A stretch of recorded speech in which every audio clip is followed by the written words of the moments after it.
Hello, everybody. This is Blake Cross EXE. And Ryoji42. What's up, guys? And we got a special guest with us today. Go ahead and introduce yourself. Hi there, I am Gavin Dragon, or Gavin Kitty, or whatever you really want to call me. I make YouTube videos. Alright, and the other day Gavin had us on for his big franchise-wide Mega Man retrospective, so we figured it's time to get him on one of our videos. This is a topic that a couple of our fans have asked us to cover before. Our takes on the Mega Man Death Battle Royale. So, firstly, Gavin, you said that you're actually not super familiar with Death Battle, and this is like one of the few videos of theirs you've actually watched? I used to watch them when I was really young. I watched, like, the Mario and Sonic one, the Goku versus Superman, both of those, and, after that, though, I didn't really watch them until they came out with the Mega Man one, watched it, got confused on why they took a few of their steps they did, and went, okay, there's a lot of leaps here. And that's a common thought. Yeah, I definitely agree with that angle, and, back during Season 1, Season 2, they didn't take things as seriously. It wasn't actually until the Goku versus Superman fight that they decided to actually, try to pour actual science and research into what they were talking about. I honestly feel like, because that's the first time they started throwing out all these giant numbers, but we're not here to talk about Goku and Superman, we're here to talk about the 5 main Mega Man throwing down, and our thoughts on the battle in general. Who do we think would actually win? What did they get right? What did they get wrong? What's kind of in between? What was stretched? What was not covered well enough? And so on. So, who wants to go first? I just want to start and say they didn't have to do my man Volnutt like that. No, they didn't. I mean, 100% he's the first one to lose. Like, honestly, he doesn't have even a ghost of a chance, but they didn't have to do him like that. They could have just put up his hands and, backed out or something, but no! Gotta fight to the death. They didn't let him do anything. Yeah, it's because he really couldn't have done anything, but... If he were to take on any of them, I think he probably could have at least gotten Classic Mega Man down to, half HP, at least, if they're going 1v1, if they gave him the Shining Laser, which they mentioned. But they have stated multiple times, the battle animation cinematic thing is never meant to be taken as literal, it's just there for entertainment value to kind of give a dramatization of what they think would happen. But even then, a lot of times they drop the ball on that. This is one instance where, again, Volnutt did practically nothing. He got in a couple of buster shots, and that was it. But to be fair, he may have actually had a chance had, we gotten a complete story for him. Yeah, if we actually could have seen how Legends 3 panned out, and if we knew what was happening on Adventure of 5 Islands, which they didn't bring that up at all. They only talked about Legends 1 and 2. Yeah, I don't know why. They mention all of his arsenal, and then they're just like, yeah, we're just not going to use any of it. I feel like, I don't know whether, I don't think it was the death battle, people talking, the two people at the beginning. I think it was more so the animators on that one, especially seeing as it feels like they're handled by 2 different people. They generally are. They have an outside animator. Or not outside, but it's not specifically Wiz or Boomstick. Yeah, I feel like there was some hate against Volnutt on that one. Just give him a fighting chance. Yeah, he wouldn't win, absolutely. No chance about it. But at least, let him get out more than a couple buster shots. And he would go down swinging, if nothing else. I mean, yes, he knows that he's probably going to die from that, but he's taken on robots infinitely larger than himself, like Bruno. I mean, I know we're not supposed to talk about Bruno, but still, Yeah, but I don't know. I honestly don't know what to make of Volnutt being there at all. It was what's the point? Yeah. Another point I would bring up is I may have just missed it in all of my watches, because I did just recently rewatch it too, but they mentioned that X with the Mother Elf yes, can rewrite code. Can rewrite antiviruses and codes, yes. Yeah. And then EXE is just code. And I don't feel like those two things interacted very much, if at all. They didn't really interact a lot during the death battle itself, during the animation. In the animation, they showed Star Force disabling the Mother Elf, basically with his noise manipulation, and they justified it by saying that both EXE and Star Force have resisted code overwrites, in EXE's case with the Dark Soul and Psybeast, whereas with Star Force with the Tribon system because it was going berserk at one time, and they did say the Mother Elf was prone to corruption, hence how it became the Dark Elf, which even Mother Elf getting corrupted is very vague in the Zero series. The way they describe it, at least in the English version, is that Dr. Vile cursed it, which I'm over here like, yes, Mega Man has had supernatural instances before, but is this man of science over here literally doing some voodoo ritual on this cyber elf to make it evil? Or another thing is, why did X fire it out of his buster? it dramatization more so. I don't think that he literally shoots it out of his buster when he goes around trying to purify things. Yeah. The animator just really wanted to have the Mother Elf in there somewhere and could not figure out how. They're like, yeah, it's a ball, so let's have him shoot it like a projectile. I have seen worse things. I don't even think that really registers as bad necessarily. It's just eh. Yeah. I will say, on the topic of X, I understand why they didn't say, oh, Hadouken or Shoryuken instantly kills everything. That's one of those to where it's more so a game mechanic, and there actually have been more times than not that the Hadouken is not an insta-kill. Like, reference the Mega Man Extreme games and Project Cross Zone, to where X can use both of those, and it's a very damaging move, but it's not an insta-kill. Typically, when you have something that is a guaranteed instant KO, unless there's a lore reason behind it, it's usually game mechanic, and they try to not always stand behind game mechanics unless game mechanics are canon. Which, that's a sticky topic all its own, but if anyone was curious about that's my stance on that in particular. So, I have a question for both of you on it, though. All right. That I'm kind of curious on y'all's takes.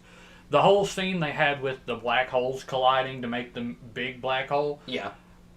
I thought that was like one of the best things on the animation because it shows like how each of them react to it and handle it. And Volnutt was just screwed. Yeah. But what did y'all think of that one? Because again, that was just my favorite part. I'm not quite sure what to make of most of it. The reactions were interesting. I'm not sure I agreed with changing their faces every frame for the animation wise. I would have animated it quite a bit differently for their facial animations, just because I don't know. Volnutt just seemed like comic relief in that scene, especially when he got taken out. Yeah. No. I mean, X seemed alright, still not quite under. I guess it makes sense.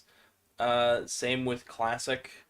For Battle Network, I don't know why they didn't do the whole swimming animation bit that he has from Battle Network 4. Just take those frames of animation and kind of, use them as a keyframe. That actually would have been perfect. I don't know if you know this part, Rio, but in the Meteor Computer Battle Network 4, there's suddenly, hey, there's a gravity disturbance, and you gotta swim down to not get sucked in. Yeah, that's a beautiful animation, animation. But I've seen it. Yeah, that would have been really good. Yeah, I like that.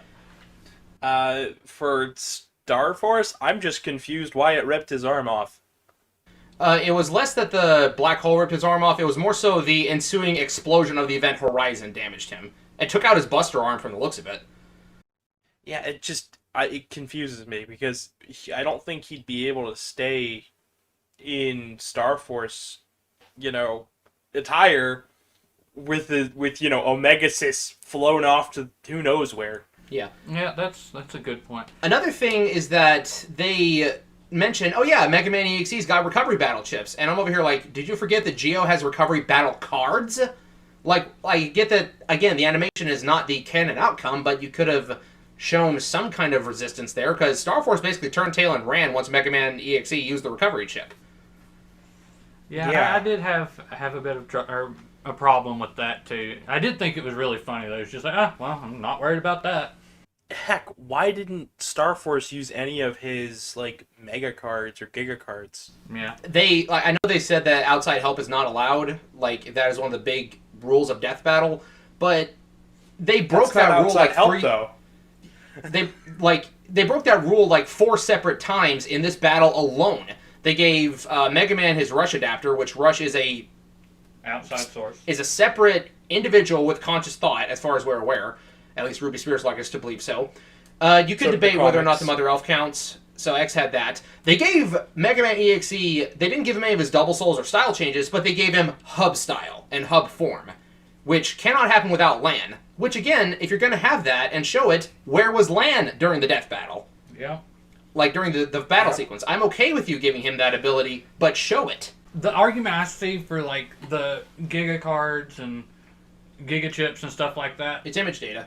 Yeah, it's image data. Those literally aren't outside help. You're just summoning a facsimile. Yeah. But at the same time, can you imagine had EXE summoned Roll instead of using a heal chip, and Roll just freezes time and moves towards You're approaching Star Force with the menacing. Yeah. Well, they used the menacing joke earlier. They did use the menacing joke. Because when Classic froze time, they had to do the X pulling a Jotaro and breaking out of the time freeze and stabbing him with the Z-Saber. But, and they actually mentioned, they didn't mention that EXE could summon other Navis, but they mentioned Star Force could. They specifically mentioned it during the rundown. They said, yeah, he can do this. He can summon these other EM beings to fight for him. And I'm like, okay, but you're not going to let him use that during the fight? And again, I get that there's a lot of ways we could split this. The two biggest gripes I have here, I'm not necessarily saying EXE shouldn't have won with some of the stuff he's pulled off, but the two biggest gripes to me, again, the whole Lan aspect of him not being there, and most of Mega Man's powers relying on Lan, but they're not even going to mention him during the fight itself. And the other one is the whole, he's fast enough to zip around the entire cyber world in a couple of seconds. That one, I've read the manga start to finish multiple times. That one was taken out of context entirely too much. For those aren't aware, in that particular scene, Mega Man didn't physically leave where he was. It was more of an astral projection. Like, Doctor Strange can, separate his soul from his body and fly around. It was basically that. So Mega Man... So they read a Wikipedia page, skimmed it, realized, some of this will work, and just threw in what they wanted. That's pretty much how they interpreted that scene, is because while Mega Man's soul dashing around the cyber world, that in and of itself is kind of a stretch. And even then, that's got its own problems, which I might cover here in a minute, might not, depends on if it's relevant. But Mega Man cannot physically move that fast. Mega Man EXE cannot. That is his soul zipping around everywhere. And when he returned and had Gregar's power, that was his soul forming a double soul with Gregar. That's what gave him Beast Out, is the way the manga tries to justify it. But even then, if I remember correctly, I actually meant to double check on this because it was a point I wanted to make. The reason that happened the way it did is because when he was writing that volume, Ryo Takamasaki, the author of this particular manga, he said that when he was nearing the end of the fight with Nebula Gray, Capcom approached him and was like, hey, here's what we're doing next, find a way to work it into your manga. He was like, here, Cyber Beast. And he's like, okay, I'll pull something out of thin air. And that's why that particular chapter seemed a little bit choppy. I remember reading that somewhere. I'll have to fact check on that. If I'm incorrect, then I'll have some notes on the screen for it right here. But that's why it seemed a little bit clunky to begin with if you're just reading it. Just like, it honestly felt like a DBZ moment to where, oh, I'm completely out of power. I have to pull a transformation out of my butt to win this. And that's going to become the next plot device. That's a question that I got to ask. So they've pulled from the games for pretty much every single one of them, but then for Star Force and Battle Network, they start pulling from the anime and the manga. Why didn't they pull from the animes and mangas from X and Classic and stuff? Like, that doesn't make any sense to me. Why have special treatment for your two, but not the rest? Well, they did. They said that Classic could keep up with Quickman, who can move faster than lightning, at least according to Elecman's synopsis after he was cut in half and laying on the floor. And they said that X could regenerate his entire body from basically nothing, which that, again, happened in the manga as well. But the problem I run into here is that this is one thing that's a problem with Death Battle in general. They like to draw from all canon, air quotations, sources. Like during the Jotaro versus Kenshiro fight, they make a reference to the non-canon OVA adaptation of Stardust Crusaders for Jotaro. And I'm like, that didn't actually happen in the manga, so you can't use that as a feat. It's like, yes, he probably could do that, but he didn't do it, so you shouldn't reference it. And the manga, anime, and games for EXE, especially EXE, they're all way too different. The power scaling is too different. The character motivations, the It's almost like they're different media.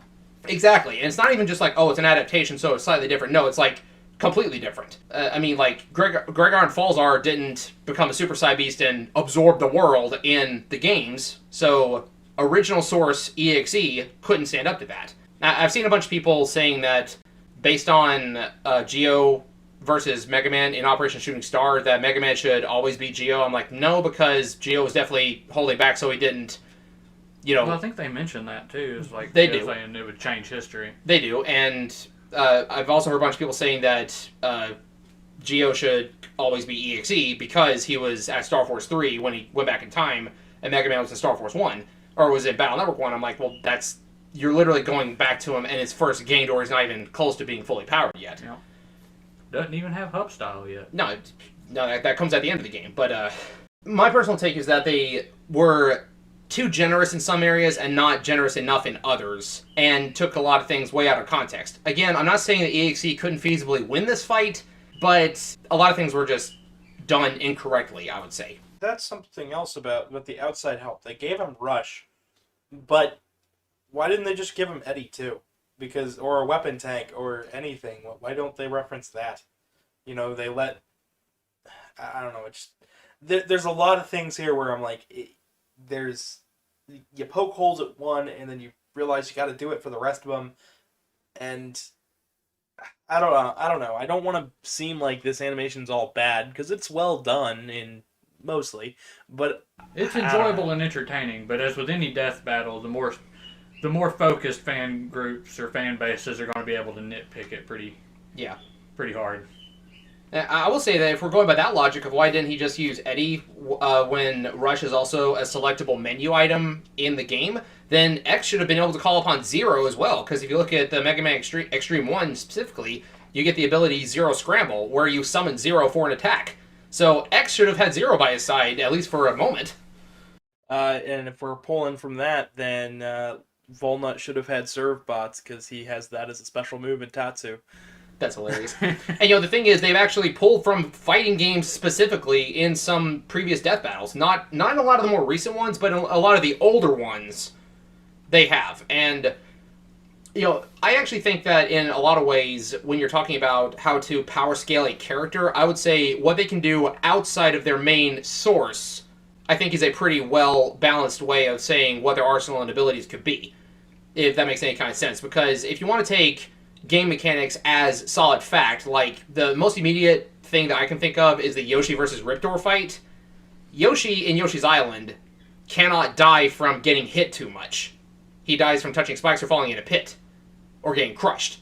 So by that logic, if we're using game mechanics, and they also said like in the first Link versus Cloud, they said Link has Z targeting. I was like, okay, that's a game mechanic, but all right. So if you want to do that, then I would say draw from outside of their main games to see what they carry with them everywhere. Like, the most iconic stuff X has is the stuff he has in Marvel vs. Capcom, in Project Cross Zone, and so on and so forth. A lot of the Mega Man X4 stuff. But again, I'm not opposed to drawing from his current pool of abilities, but some things get exaggerated too much, is the point that I'm trying to get here.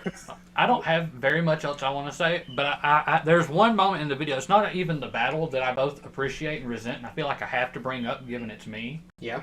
I really appreciate the fact that they drew the reference between Battle Network and Digimon. Yeah. But I still resent the Digi what now? Or however he said it. Them digital Pokemon. What were they called again? That.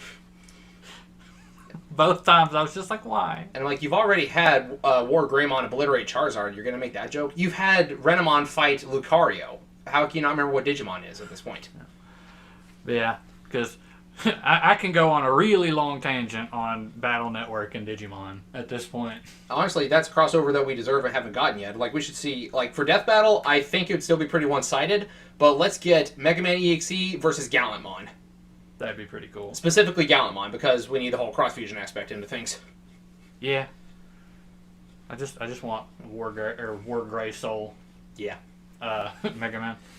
I think, aside from Mega Man's astral projection feat, the biggest one we need to talk about that was taken completely out of context was Mega Man rebuilding the cyber world in the anime. And they try to justify it as, the cyber world is actually a universe, it's not just programs. While it may be its own universe in context, it is still data.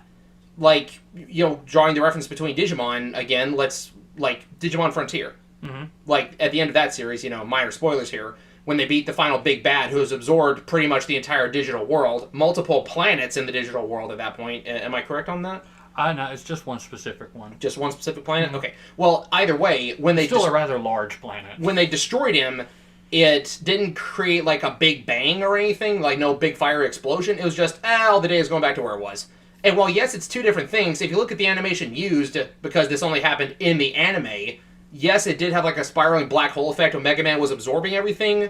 And then when he defragged it and shot it back out, it was basically like just being restored, like a backup state, like a safe state on a computer, is what it looked like. So you cannot say that Mega Man has Gurren Lagann galaxy-busting powers using that feat. That is just taking it way too far. Because, again, even though it is a universe, it is a digital universe. It's cyber matter. It's not the same as our physical matter. Now, Mega Man tanking a planet-sized Cybeast exploding in his face, I'll give you that one. That, again, if you want to draw from the manga specifically, he could take that, because he survived that with no real lasting injuries from that. You just use a recovery chip. Right? It did blow him to some far-off region of the cyber world, and it took him a whole year to get back, but still. But do y'all get what I'm saying? Like, the whole restore the universe thing doesn't work. So they took that entirely out of context, and that shouldn't be considered one of EXE's feats. Initially, I was thinking EXE probably could have, should have won, most likely, but if we take that away from the equation, then it looks like Star Force actually has the upper hand if we are taking his black hole feat at face value. I haven't played Star Force 3 in a good while, so I'm a little fuzzy on that. Gav, you recently played through the Star Force games. Do you remember that point specifically? Kind of, sort of. I've beaten quite a number of other games in the meantime. I've kind of set my Mega Man stuff on the back burner. Right. Well, I do remember that you can go inside the black hole, but again, it's a wave world inside the black hole. It's another layer of reality. And yes, while black holes can collapse time itself theoretically, so I guess Star Force moving around inside that is pretty impressive. It's not exactly the same as throwing a human into a black hole or throwing a robot into a black hole, watching him get squished. It's not exactly the same because he's not a physical entity at that point. So this is one of those to where, again, it was kind of hard to quantify a lot of these. They took some out of context, and like I said earlier, too generous with some, not giving enough with others. But it's messy. That's the best way to describe this death battle. It's messy. It's like apples to oranges. And while it was good fun, and it is fun to fantasize about these kind of things, there's some things that just aren't quantifiable, you know? If I had to do one takeaway from this death battle, it